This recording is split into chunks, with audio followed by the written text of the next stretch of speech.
Never throw this old paper towel away again. Let me show you what you can do with it.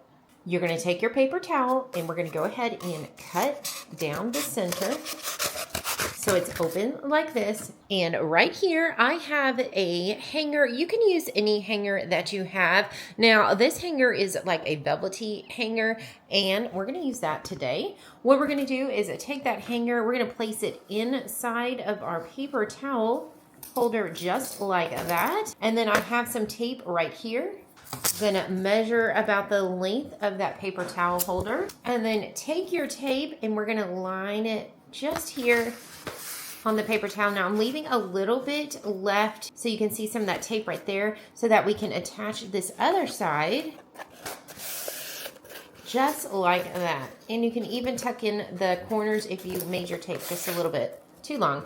And just like this. Now, let me show you what we're gonna do next. Now take your pants. Now you can use jean pants with this. You can use even those nice slack pants, which this is gonna work definitely really well for this hack here.